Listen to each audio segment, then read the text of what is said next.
Ma'am, you can't remain on this bench. You need to move along.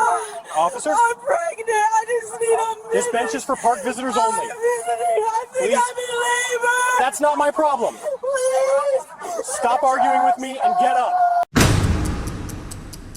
Ma'am, you need to move along. This bench is for park visitors only. Officer, I am visiting the park. I just need to sit down for a moment. I said move, now. But I'm pregnant. I think the baby's coming. That's not my problem. You can't loiter here. Officer David Brennan, badge number 2847, thought he was enforcing park regulations when he ordered a black woman off a public bench at 3:17 p.m. on a warm Thursday afternoon in May. As a 7-year veteran of the Riverside Park Police Unit, Brennan had built a reputation for what his sergeant called proactive community standards enforcement, a euphemism that meant approaching people he deemed didn't belong and finding reasons to remove them. When he saw Jasmine Mitchell, a 32-year-old black woman sitting on a bench near the fountain, every prejudiced instinct he'd cultivated told him she was out of place in this affluent neighborhood park. Her presence violated his mental image of who belonged in Riverside Park, one of the city's most expensive zip codes. What he didn't know, what he couldn't see in his rush to remove her, was that Jasmine was in active labor, and his body camera was recording everything, every word he spoke, every moment of her pain he ignored. Every second of his callous disregard for a woman about to give birth captured in high-definition video with crystal-clear audio from his own department-issued equipment. The very device meant to document his interactions would become the evidence that destroyed his career, led to federal charges, and cost the city $8.2 million in the largest pregnancy discrimination settlement in the state's history. Before we continue, where are you watching from? If this is your first time here, please hit that subscribe button because stories like these need to be shared, and your support helps us bring more truth to light. Officer David Brennan had worked for the Riverside Park Police Unit for 7 years, assigned specifically to patrol the city's most affluent park system. His personnel file showed 31 citizen complaints over 6 years, 27 of them from people of color who claimed Brennan had harassed them, demanded identification without cause, or ordered them to leave public spaces without legitimate reason. Each complaint had been reviewed by Internal Affairs and classified as unfounded or unsubstantiated. Brennan had learned that as long as he claimed to be enforcing park rules or responding to concerns about suspicious behavior, his department would protect him. The pattern was clear to anyone who looked. Brennan disproportionately stopped, questioned, and removed Black and Latino visitors from parks in wealthy neighborhoods while ignoring identical behavior from white visitors. The Riverside Park Police Unit had implemented mandatory body cameras 18 months earlier after a federal consent decree required documentation of all enforcement actions. Officers were required to activate cameras for all citizen contacts, all enforcement actions, and all calls for service. Department policy stated clearly that failure to activate body cameras during required interactions could result in suspension or termination. But in practice, officers sometimes forgot, sometimes claimed battery failure, sometimes said they didn't realize an interaction qualified as enforcement. Brennan himself had failed to activate his camera on 9 documented occasions, always during interactions that later generated complaints. But on this Thursday afternoon, whether from habit or confidence that he was legitimately enforcing park rules, Brennan activated his body camera when he approached the bench where Jasmine Mitchell sat. That decision would prove to be his downfall. Jasmine Mitchell, 32 years old, was a registered nurse at Metropolitan General Hospital. She'd worked in the pediatric intensive care unit for 8 years, earning recognition for her compassionate care and clinical excellence. Her supervisor had nominated her for the hospital's Nurse of the Year award twice, praising her ability to remain calm under pressure and her exceptional patient advocacy. She'd mentored new nurses, participated in critical code teams, and was known throughout the pediatric wing for her gentle bedside manner with frightened children and anxious parents. Her husband, Terrence Mitchell, 34, was a high school history teacher and basketball coach. They lived in the Parkside neighborhood, a middle-class area bordering the wealthier Riverside district, and were expecting their first child. Jasmine was 38 weeks pregnant, due in 2 weeks, and had been experiencing Braxton Hicks contractions for days. But on this Thursday afternoon, the contractions felt different, stronger, more regular, more intense. The day had started normally. Jasmine had a prenatal appointment at 2:00 p.m. with her obstetrician, Dr. Sarah Chen, whose office was located on the edge of Riverside Park. The appointment went well, Dr. Chen confirmed the baby was in position, everything looked healthy, and Jasmine should expect labor to begin any time in the next 2 weeks. The baby's heart rate was strong, Jasmine's blood pressure was normal, and all the measurements indicated a healthy, full-term pregnancy approaching delivery. After the appointment, Jasmine decided to walk through Riverside Park to her car, parked 3 blocks away on the street. It was a beautiful afternoon, 72 degrees with a gentle breeze. The walk would be good for her, and she enjoyed the peaceful atmosphere of the park. At 3:12 p.m., as Jasmine walked along the Fountain Plaza path, a contraction hit harder than any she'd experienced before. It took her breath away, forced her to stop walking, made her double over slightly with the intensity. She managed to reach a nearby bench and sat down, breathing through the pain the way she'd learned in her prenatal classes. As a nurse, she knew this might be real labor beginning, or it might be another strong Braxton Hicks contraction. She needed to sit, to time the contractions, to assess whether she needed to call Terrence and head to the hospital. Officer Brennan's body camera footage would later show exactly what he saw when he approached. The timestamp read 3:15:47 p.m. The camera's view showed a woman sitting on a bench, visibly pregnant, breathing slowly with her eyes closed, one hand on her belly. The footage captured Brennan's approach, his hand resting on his duty belt, his posture aggressive from the start. "Ma'am, you need to move along," Brennan announced, loud enough that his body camera's microphone picked up his voice clearly. "This bench is for park visitors only." The body camera recorded Jasmine's face as she looked up, confusion evident in her expression. "Officer, I am visiting the park," she said, her voice strained. The microphone captured the tremor in her words, the way she spoke through obvious discomfort. "I just need to sit down for a moment. I'm not feeling well." Brennan stepped closer, the camera recording his movement. "I said move, now. We don't allow loitering in this park." Jasmine's hand moved to her belly, a protective gesture clearly visible in the frame. "Officer, I'm not loitering. I just came from a doctor's appointment. I'm pregnant, and I think the baby might be coming. I need to sit down." The body camera captured Brennan's dismissive gesture, his hand waving away her explanation. "That's not my problem. You can't sit here. These benches are for people using park facilities." Jasmine's voice rose slightly, pain and confusion mixing. "What are you talking about? This is a public park. I'm sitting on a public bench. I'm not breaking any law." The camera recorded another contraction hitting her, the way her whole body tensed, the way she gripped the edge of the bench. "Please, I need to call my husband. I think I'm in labor." "Ma'am, I'm going to ask you one more time to move voluntarily," Brennan said, his tone hardening. The microphone captured every inflection, the threat barely concealed in his words. "If you refuse, I will issue you a citation for violation of Park Ordinance 7.3, unlawful use of park facilities." The body camera recorded Jasmine staring at him with disbelief. "A citation? For sitting on a bench while pregnant? Officer, what is your name and badge number?"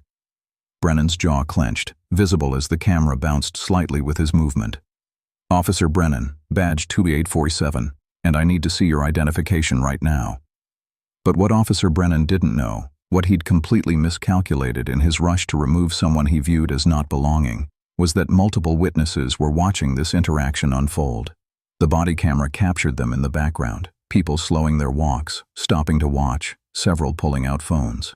An elderly white couple walking their dog stopped 30 feet away, the woman whispering to her husband while staring at the scene. A young mother pushing a stroller slowed to a complete stop, her face showing shock as she watched a uniformed officer threatening a pregnant woman. A jogger circled back, standing off to the side with his phone raised, recording everything. The body camera captured all of them in its wide-angle lens, documenting that this wasn't a private interaction, but a public spectacle. "My ID is in my purse," Jasmine said, her breathing becoming more labored. The camera recorded her reaching slowly for her bag with trembling hands. "But I haven't done anything wrong. I'm just sitting here. I'm having contractions every—" She stopped mid-sentence, her face contorting as another contraction hit. The body camera's timestamp showed 3:18:22 p.m., only 3 minutes since the last one. Any medical professional would recognize that as significant, as a clear indicator that labor was progressing rapidly. But Brennan wasn't interested in her medical condition. "I don't care about your contractions," he said, the words captured clearly by his own microphone. "You need to leave this park now, or I'm calling for backup, and we're removing you by force." The body camera recorded Jasmine's eyes filling with tears, her hand shaking as she tried to unlock her phone. "I'm calling my husband. I need help. Please just let me sit here for a few minutes. The contractions are— Put the phone down, Brennan ordered, stepping even closer. The camera showed his shadow falling over her, blocking the sunlight that had been warming the bench. Stand up and leave, or you're under arrest for trespassing and interfering with a law enforcement officer. The body camera captured Jasmine's face transforming from confusion to genuine fear. She was a healthcare professional who dealt with emergencies daily, but being threatened with arrest while in labor created a panic she'd never experienced. The camera recorded her hands shaking more violently, tears now streaming down her face, her breath coming in short gasps between the pain of contractions and the terror of potential arrest. "Please don't arrest me," she said, her voice breaking. "I'm begging you. I'm in labor. My baby. Please." That's when everything changed. "Officer, what the hell are you doing?" The body camera swiveled as Brennan turned, capturing Dr. Sarah Chen approaching quickly, her hospital ID badge visible around her neck. Dr. Chen, a 48-year-old obstetrician who'd been walking back to her office after lunch, had witnessed the entire interaction from 50 feet away. She'd been sitting on another bench reviewing patient files when she heard Brennan's raised voice and looked up to see him threatening someone. When she recognized Jasmine, her patient who'd been in her office just an hour earlier, she immediately understood what was happening. "Dr. Chen?" Jasmine's voice came from off-camera, relief flooding her words, hope breaking through the fear. The body camera recorded Dr. Chen moving past Brennan, ignoring him completely, and kneeling beside Jasmine. "Jasmine, tell me what's happening. How far apart are the contractions?" The camera captured Dr. Chen's professional demeanor taking over, her hands already reaching to check Jasmine's pulse, her eyes scanning for signs of distress. "Maybe 3 minutes," Jasmine said, her voice breaking. The camera captured her gripping Dr. Chen's hand tightly, desperately. "They're really strong. I think this is real labor." Dr. Chen placed her hand on Jasmine's belly, her professional assessment immediate. She felt the hardness of the contraction under her palm, noted the timing, recognized the rapid progression. The body camera recorded her looking up at Brennan with fury. "Officer, this woman is in active labor. She needs to get to a hospital immediately. Why aren't you calling an ambulance?" Brennan's voice carried defensiveness, recorded clearly by his own equipment. "She's trespassing. She refused to leave when ordered." The body camera captured his posture, still aggressive, still viewing Jasmine as a problem to be removed rather than a person in medical crisis. "Trespassing?" Dr. Chen stood up, positioning herself between the camera and Jasmine, her 5'6" frame somehow commanding despite Brennan's larger size. "She's sitting on a public bench in a public park. She's 9 months pregnant and in labor. What is wrong with you?"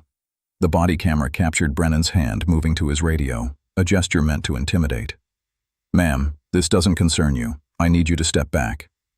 "I'm her doctor," Dr. Chen said, her voice sharp enough to cut through Brennan's authority. The microphone picked up her words with perfect clarity. "Dr. Sarah Chen, I'm an OB/GYN at Metropolitan General. This woman was in my office 30 minutes ago. She is my patient, and she is in active labor. You need to call an ambulance right now." The body camera recorded a moment of silence, captured Brennan processing this information, calculating his next move. "If she needs medical attention, she can leave the park and call an ambulance herself. I'm enforcing park regulations." Dr. Chen pulled out her phone, visible in the camera frame, her movements deliberate and controlled. "Then I'm calling 911. This woman needs emergency medical transport, and apparently you're too busy harassing her to do your job." The body camera captured Dr. Chen dialing, speaking urgently into the phone. "Yes, I need an ambulance at Riverside Park, Fountain Plaza. I have a patient in active labor. Contractions 3 minutes apart. Officer on scene refusing to assist." Should police officers who deny medical assistance to people in distress face federal prosecution for deprivation of rights?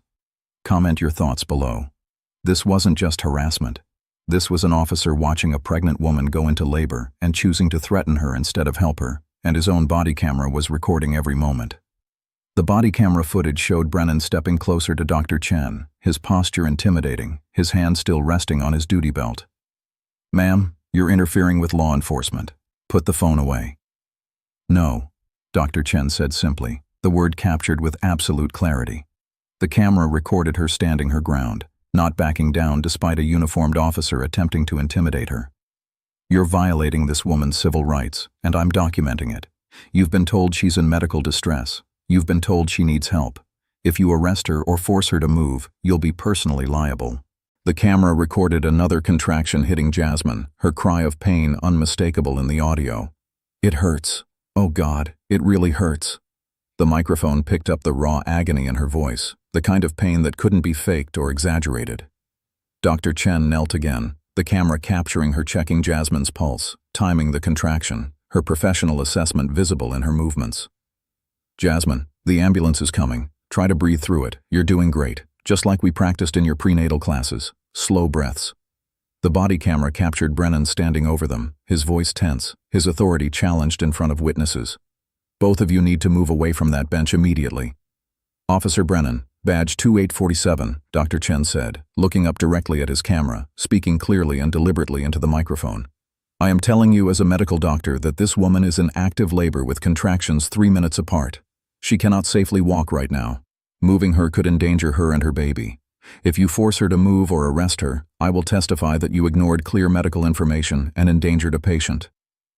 The body camera recorded Brennan's radio crackling. "Unit 12, what's your status?" His sergeant's voice came through clearly. Brennan keyed his mic, the camera bouncing as he moved. "I've got a trespassing situation at the Fountain Plaza. Subject refusing to comply. Another individual interfering. Do you need backup?" The sergeant's question hung in the air, recorded for posterity. "Negative. Situation under control." But the body camera footage proved the situation was anything but under control. The camera captured the arrival of the ambulance 4 minutes later, paramedics rushing over with their equipment, their gurney rolling across the plaza. Lead paramedic James Rodriguez, visible in the camera frame, assessed Jasmine quickly with practiced efficiency. "How far apart are the contractions?" 3 minutes, Dr. Chen said, her voice urgent but controlled. "I'm her OB-GYN. She's 38 weeks, first pregnancy, was in my office an hour ago. Labor's progressing rapidly. She needs immediate transport." The body camera recorded Rodriguez's urgent movements, his partner already preparing the stretcher. "We need to transport now. Ma'am, can you walk to the ambulance?" Jasmine tried to stand, pushing herself up with both hands on the bench, and another contraction hit with devastating force. The camera captured her crying out, her knees buckling, nearly falling, Dr. Chen and Rodriguez catching her on either side. "We need the gurney," Rodriguez called to his partner, urgency clear in his voice. "She can't walk." The body camera recorded the paramedics bringing the stretcher right up to the bench, carefully helping Jasmine onto it while Dr. Chen supported her head and shoulders. Throughout all of this, Brennan stood watching, his camera recording his own complete failure to assist, his hands at his sides, making no move to help. Rodriguez looked at Brennan, his expression caught clearly on camera, disgust evident. "Officer, did you call this in?" "The doctor called 911, Brennan said. The microphone picked up the defensiveness in his voice, the justification in his tone. "I was handling a park violation." Rodriguez stared at him, disbelief evident in every line of his face. "A park violation? This woman's in labor. You should have called for medical the second you saw her condition." The body camera captured Dr. Chen climbing into the ambulance with Jasmine, refusing to leave her patient. "I'm going with her. Officer Brennan, you should be ashamed of yourself. A woman was in medical distress, and you threatened to arrest her instead of helping her." The camera recorded the ambulance doors closing with a metallic clang, the vehicle pulling away with lights flashing and sirens wailing. And then it captured Brennan noticing the crowd of witnesses that had grown to at least 12 people, many holding phones, all having recorded the incident from different angles. But Brennan's body camera had captured everything from his perspective, documented his callousness, his refusal to help, his prioritization of what he called park enforcement over a medical emergency. Brennan returned to his patrol vehicle and, following department protocol, uploaded his body camera footage to the secure server at the end of his shift. He wrote a report claiming he'd responded to a subject violating park ordinances, that the subject became argumentative, and that medical personnel arrived and transported the subject to a hospital.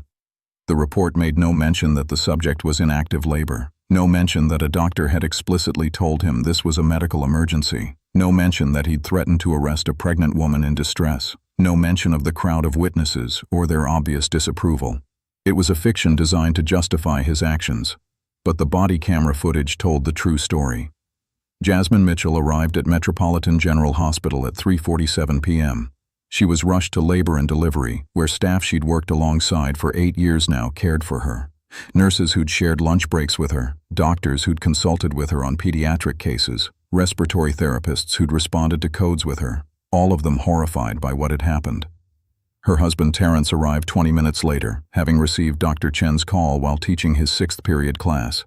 He'd left immediately, driving 20 minutes across the city, his mind racing with worry. At 7:23 p.m., after 3 hours and 36 minutes of labor, Jasmine delivered a healthy baby girl, 6 pounds 9 ounces, with a full head of dark hair. They named her Hope. But what should have been a joyful experience was traumatized by Officer Brennan's treatment. Jasmine told the story through tears, describing how she'd been threatened with arrest while experiencing contractions, how an officer had denied her basic humanity because of the color of her skin. The trauma extended beyond the physical ordeal of labor. Jasmine experienced nightmares about the incident for months afterward, waking up in tears reliving the moment Brennan threatened to arrest her while she was in pain. She developed anxiety about visiting parks or public spaces, always worried that her presence might trigger another confrontation. Even walking down the street in predominantly white neighborhoods made her heart race. Terrence watched his wife struggle with depression during what should have been the happiest months of their lives, watching her bond with Hope while simultaneously processing the trauma of discrimination at her most vulnerable moment. The psychological impact was profound and lasting, requiring months of therapy to address. Dr. Chen had seen enough. She filed a formal complaint with the Riverside Park Police Unit the next day, providing detailed medical documentation that explained exactly why Brennan's actions had been not just discriminatory, but medically dangerous. The complaint described an officer who had ignored clear signs of medical distress, threatened a woman in active labor, and failed to provide assistance when explicitly informed of an emergency situation. The complaint included witness statements from the 12 bystanders who'd recorded the incident, all of them expressing shock and outrage at what they'd witnessed. When Terrence and Jasmine learned that Brennan had been wearing a body camera, they immediately requested the footage through their attorney, civil rights lawyer Patricia Newsom. What they received 3 weeks later through the legal discovery process was more damning than they'd imagined. The body camera footage became the foundation of everything that followed. High-definition video showing Brennan approaching an obviously pregnant woman sitting peacefully on a bench. Audio recording him ordering her to move, despite her explaining she was in medical distress. Video capturing him threatening arrest while she experienced visible contractions. Audio preserving Dr. Chen's explicit statement that Jasmine was in active labor requiring immediate medical attention. Video showing Brennan refusing to call for medical assistance, prioritizing his perception of park rules over human welfare. The footage was irrefutable. Brennan couldn't claim he didn't know she was pregnant. His camera showed her obviously gravid condition. Couldn't claim he didn't know she was in labor. The audio recorded Dr. Chen telling him directly with medical terminology. Couldn't claim he'd tried to help. The video showed him threatening her repeatedly while she cried in pain. Civil rights organizations filed Freedom of Information requests for all of Brennan's body camera footage from park enforcement actions over the previous 3 years. What they found revealed a systematic pattern that shocked even experienced civil rights attorneys. Of the 147 times Brennan had activated his body camera for park violations, 118 involved people of color. The footage showed disturbing consistency. Brennan approaching minorities in affluent parks, demanding identification without probable cause, citing vague ordinance violations that didn't actually exist in the park code, threatening citations or arrest for behaviors identical to those of white visitors he passed without acknowledgement, and in 63 documented cases, successfully removing people of color from public spaces while white visitors engaged in identical behavior nearby without being approached. In 14 instances where complaints had been filed against Brennan, his body camera had mysteriously not been activated, conveniently leaving no video record of interactions that witnesses described as racially motivated harassment. Statistical analysis showed Brennan was 17 times more likely to enforce park ordinances against black visitors than white visitors, and 32 times more likely to issue citations. The investigation expanded beyond the park bench incident. Civil rights attorneys identified 47 victims of Brennan's discriminatory enforcement over 4 years, people who'd been ordered to leave parks, threatened with arrest, forced to show identification, or actually cited for violations. Internal emails obtained through discovery showed Brennan's sergeant was aware of the pattern. In one email, Brennan had asked about handling complaints from residents concerned about undesirables using park facilities in upscale neighborhoods. His sergeant responded, "Use discretion and support our park users' quality of life expectations. Document everything properly." That email, combined with body camera evidence from dozens of incidents, proved departmental knowledge and tacit approval of Brennan's selective enforcement. The pattern showed that supervisors reviewed body camera footage regularly but took no action when it documented discriminatory behavior. The department's internal review process had become a rubber stamp, approving Brennan's actions even when the video evidence showed clear civil rights violations. Supervisors had watched footage of Brennan ordering people to leave parks without cause, demanding identification from minorities while ignoring white visitors engaged in identical activities, and using aggressive postures and threatening language disproportionately against people of color. Yet every review resulted in the same conclusion: actions within policy guidelines. The system had failed completely. The U.S. Attorney's Office for the district opened a federal civil rights investigation 8 weeks after the incident. This wasn't just one incident of an officer ignoring a medical emergency. The body camera footage from multiple interactions showed systematic discrimination with departmental support. Federal prosecutors built a case for conspiracy to deprive civil rights under 18 U.S.C. Section 241 and deprivation of rights under color of law under 18 U.S.C. Section 242. Officer David Brennan was arrested 7 months after the park bench incident. Federal agents appeared at his home at 6:00 a.m., executing the arrest warrant while news cameras captured the scene. He was charged with multiple counts of federal civil rights violations, including the specific charge of denying medical assistance to a person in distress based on racial bias. His sergeant was charged as a co-conspirator for enabling and encouraging the discriminatory enforcement pattern. The federal trial lasted 4 weeks. Prosecutors presented Brennan's body camera footage from the park bench incident on the trial's second day.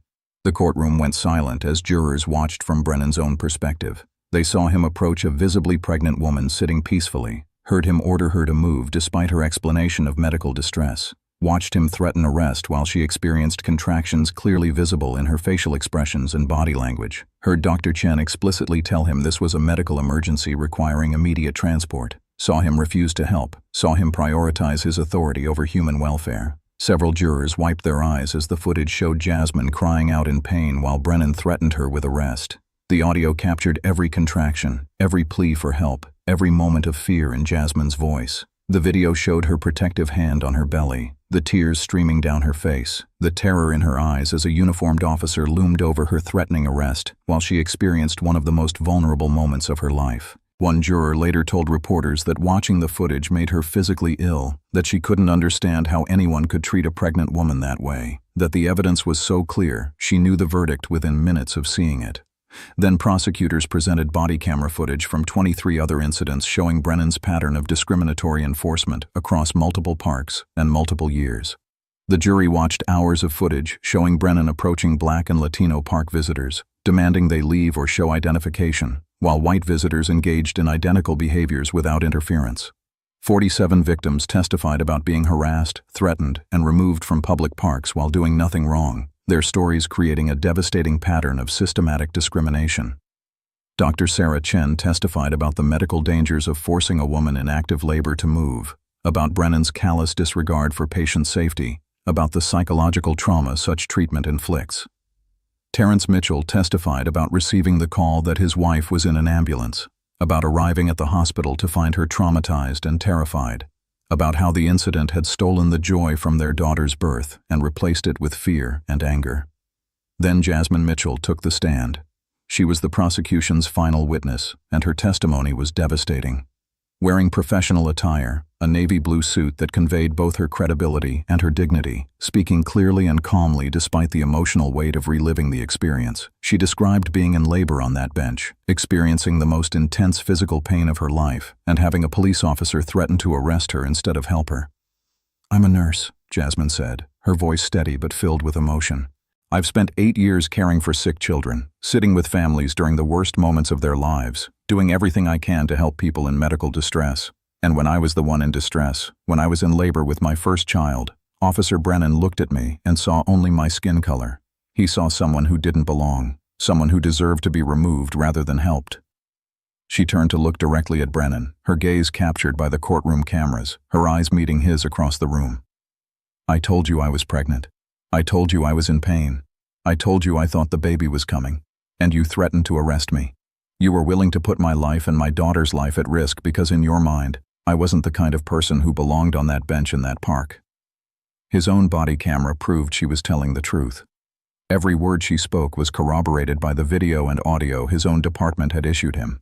The defense argued Brennan had been enforcing legitimate park ordinances in good faith, but prosecutors presented the park code showing no ordinance prohibited sitting on benches or required visitors to be using specific facilities. They argued Brennan didn't realize the severity of Jasmine's condition, but his body camera audio recorded Dr. Chen explicitly telling him this was active labor requiring immediate medical transport.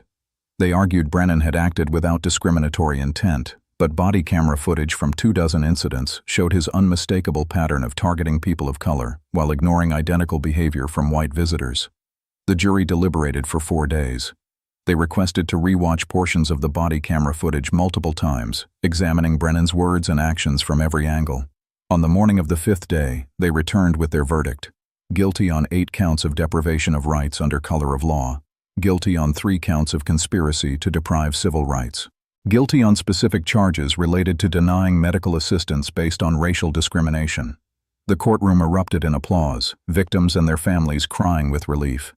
The judge gavelled for order, but didn't hide her own satisfaction with the verdict. Under federal sentencing guidelines for civil rights violations with aggravating factors including abuse of authority, targeting a pregnant woman, denying medical assistance, and a pattern of systematic discrimination spanning multiple years, Officer David Brennan was sentenced to 4 years and 7 months in federal prison. His sergeant, who accepted a plea agreement before trial in exchange for testimony against Brennan, received 2 years and 3 months. The civil rights lawsuit filed by Jasmine and Terrence Mitchell proceeded simultaneously. Their attorney Patricia Newsom sued Brennan, his sergeant, and the Riverside Park Police Unit for civil rights violations, pregnancy discrimination, intentional infliction of emotional distress, denial of medical assistance, and systematic discriminatory enforcement enabled by departmental policy. Brennan's own body camera footage made settlement negotiations inevitable. The city's attorneys knew the video was indefensible. Jasmine's case wasn't just about one incident. It was about a department that had enabled, approved, and encouraged discriminatory enforcement for years.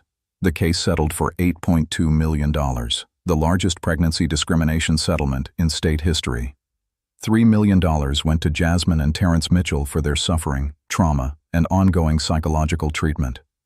$5.2 million established the Riverside Equal Access Fund to compensate 47 other victims of Brennan's discriminatory enforcement and provide ongoing civil rights legal services to future victims.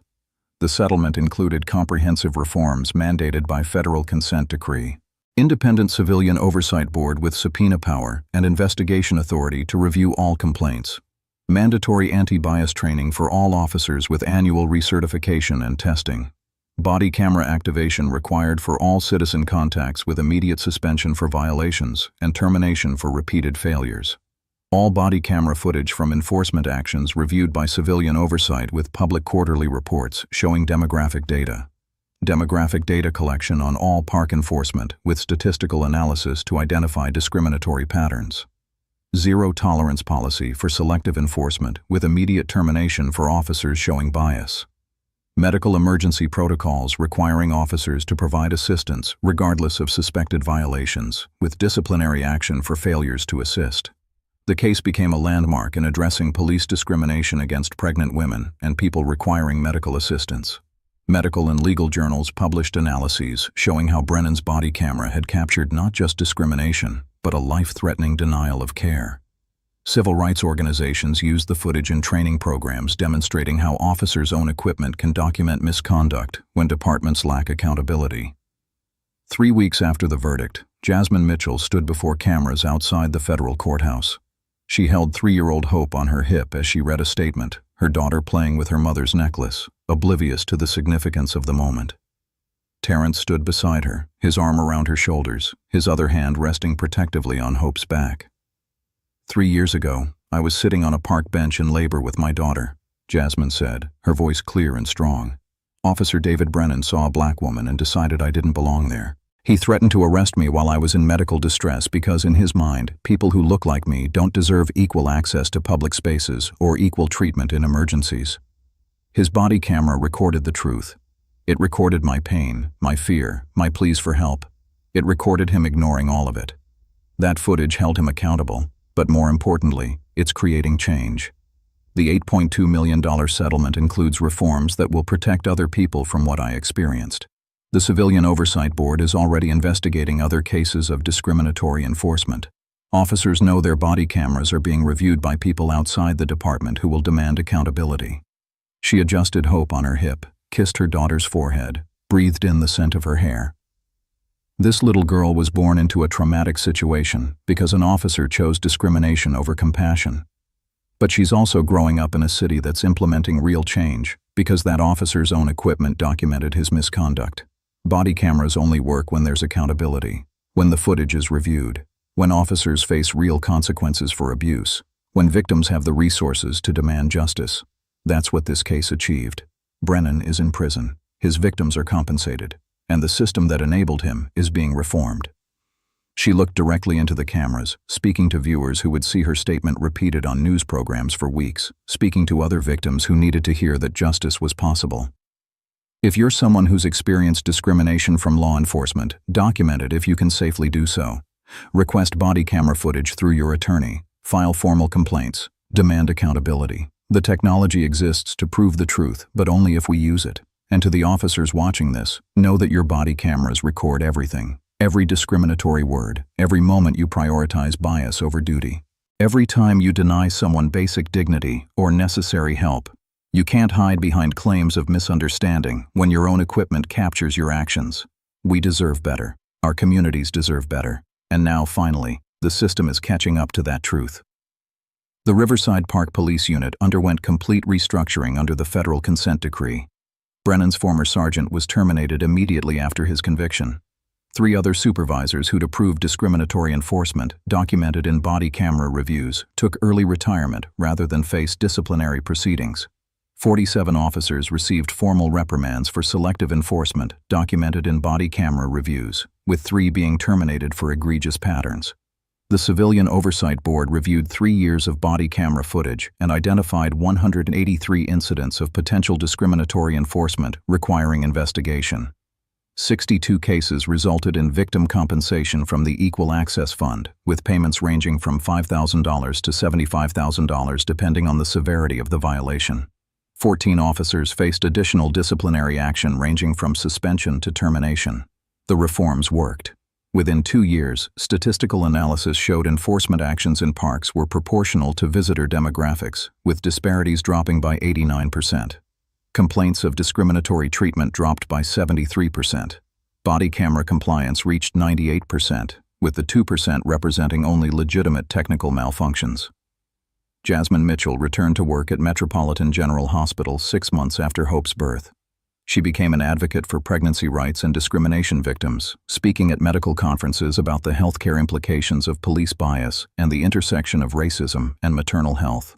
She testified before the state legislature in support of laws protecting pregnant women's access to public accommodations and requiring law enforcement to provide medical assistance regardless of suspected violations.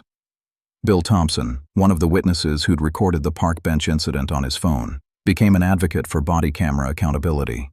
He submitted public records requests quarterly for body camera statistics and attended every oversight board meeting, holding the department accountable to its reform commitments.